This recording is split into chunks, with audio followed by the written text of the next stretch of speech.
We are your home theater and AV questions answered. This is AVRant. Want your home theater or AV question answered by Tom and Rob? Send it to question@avrant.com.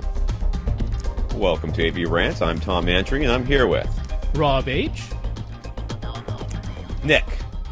I guess we have a picture for this. It's not really much of a picture, but we got one. It's a nice Nick picture. offered. It is fine. Nick offered some more details regarding his question from a couple of weeks ago when he was asking if a subwoofer behind the acoustically transparent screen could potentially vibrate the image. The room is roughly 18 and a half feet long and 17 and a half feet wide, fully enclosed. And the proposed subwoofers would be rhythmic F25s, so F25s, dual 15-inch sealed. Except on his little picture here, it says F15 HP. Well, those are two proposed setups. So he's got middle of the front wall, middle of the back wall F25s, or F15 HPs, one in each corner. It's going to be one or the other. That's his proposal. All right, the guys are all about symmetry. With the output of that subwoofer, with that subwoofer model in that size room, do we think he'll have any issues with an acoustically transparent screen on a standard false wall? Should he go to any additional efforts to reinforce the false wall? Reinforce it. Dude, those subwoofers in that size of room, because that's a medium-sized room as far as volume goes. Yeah. Those subwoofers are barely going to be be moving. Yeah, I don't think you need to buy this much subwoofer. You really I gotta be honest with you. You really don't need the output capabilities of F25 in this size. This is a little over 2,500 cubic feet. That is a medium-sized room. These subwoofers would be barely moving. If those are what you get, I'm not going to tell you not to get them. If you really want F25s, go ahead, knock yourself out. You're never going to touch their output capabilities, and they're barely going to be moving in this room, so you have no worries about the screen vibrating. Right. Okay. And they're not even ported, so there's no chance of wind. It's a sealed box anyways. Yeah, it's a sealed box anyways, exactly. So physically, he does have the space for potentially use 4 subwoofers, one in each corner. First, would that reduce his chances of ever seeing the screen move when he cranks up the bass? And again, second, not a concern either way. That's right. Would the performance be worth spending more versus dual subwoofers at the midpoints in the front and back wall? Dude, why can't he just have 2 subwoofers in 2 opposing corners? Because that's really all he needs in this room. I mean... these are massive subs. The theory is that either of these setups doesn't is HP superior. mean high performance or something like that? High power. It means it's the 600 watt amp or the 800 watt amp in the case of the F25s. There's no way he needs this much subwoofers. He needs you really why don't you take 2 of these 15s and F15s? put them on opposing and just put them in the opposing corners.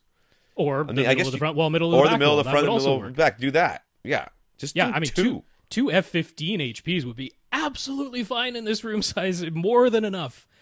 And those are also sealed, right?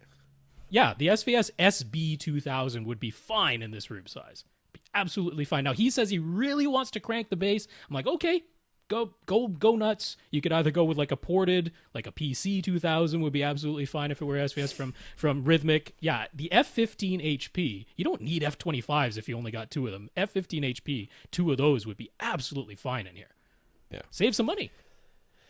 There you go. He will have 2 rows of seats in his theater, and he does plan to sit in both rows himself, as we discussed last week. Front row for a CinemaScope and an IMAX field of view. Second row for smaller field of view. Or we previously discussed level matching dual subwoofers by having them read 72 on the SPL meter individually at the primary seat, so that when they play together, the SPL meter reads 75. But if he makes that happen for the primary seat in the front row, what happens when he sits in the back row with the bass sound unbalanced? He really wants to have excellent bass performance in every seat. I'd put it right between the 2 seats and call it good. That's what I would do. Oh, for the initial measurement.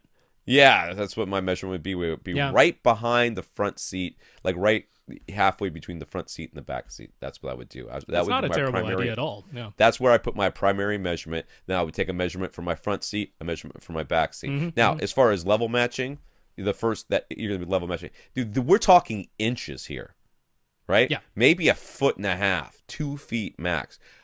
You're not going to notice a volume quality from front row to back row, that could be 6 feet, right? Difference. No, not the way he's got this thing laid out. Look at those. It's like 5.5 feet. Each other. Whatever, dude. Is it? It's really not inches. Far? I mean, you aren't only inches deep, so you'd have to be more. Than I am so inches deep. Shut your filthy Canadian mouth. It's yeah, about 5.5 feet or so. Yeah, no, actually, I like that idea of making measurement position one actually behind the front row a little bit, kind of split the difference there a bit. Yeah. Yeah, And I like then that idea. just take some measurements from your front seat, some Yep. measurements from your back seat, and Which actually call it he good. was asking last week. That's actually where the whole anthem thing came up, being able to measure twice. Because he's like, could I do one set of measurements in the front row, a second separate set of measurements in the back row, and switch between the two somehow, right? And that's where the whole anthem thing came up. So, but I like your idea. Just you start with measurement position one, sort of splitting the difference, and that splits the difference for everything. That's right. That's what Yeah, I do. there you go. Yeah.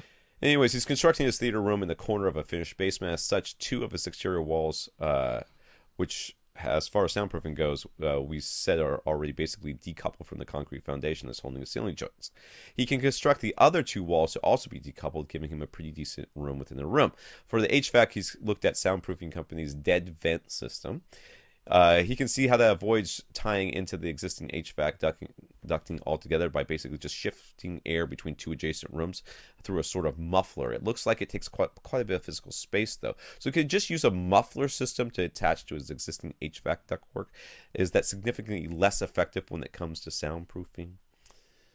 It can be Okay. pretty effective for the air being forced into the room. Yeah. Then the question is, what about getting the air back out of the room?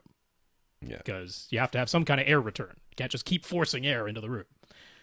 It's a pretty. I'm sealed trying to up understand here. If he's worried about soundproofing for the rest of his house, right? room. Yeah.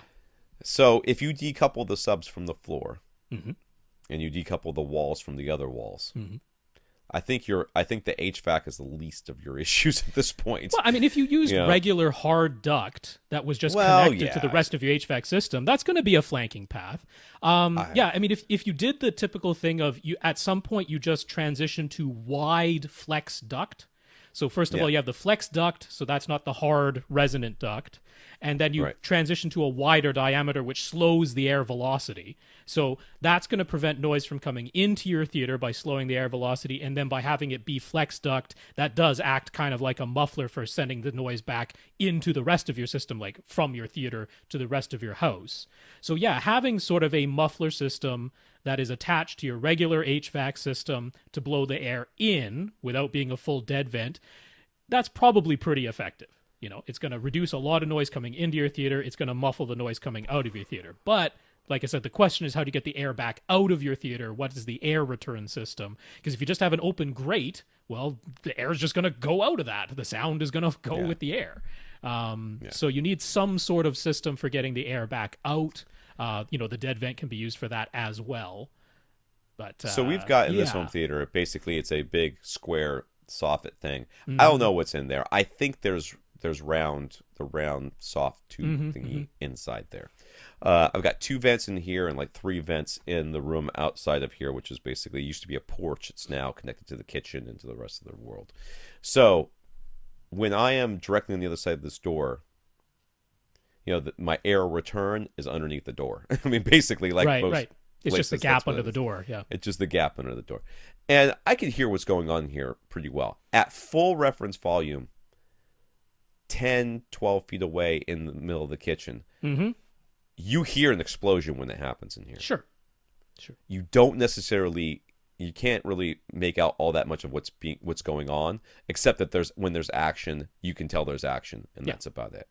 So, that being said, I would not want to sleep in that room, but 10 feet beyond that and another wall between us is my wife sleeping in there. And at full reference volume, she doesn't come out and tell me that I need to turn it down. And she's a very light sleeper. So you need to kind of like go through all the the pros and the cons of this. And especially since this in particular this dead vent system is something that you can really theoretically and realistically add on afterwards if you really want to. You could. Yeah.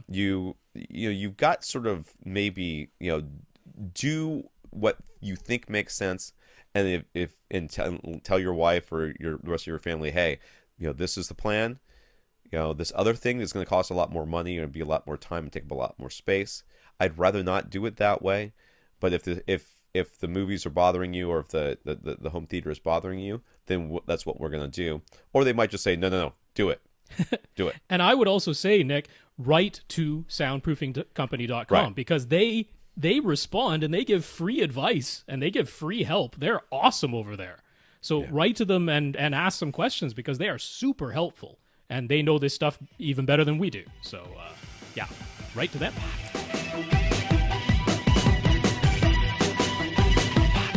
Want your question answered? Send it to question@avrant.com.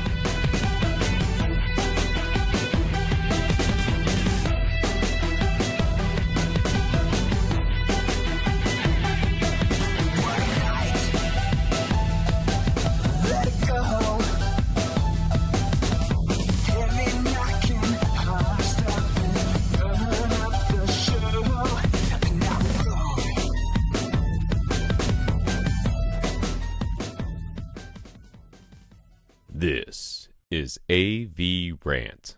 Now go out and listen to something.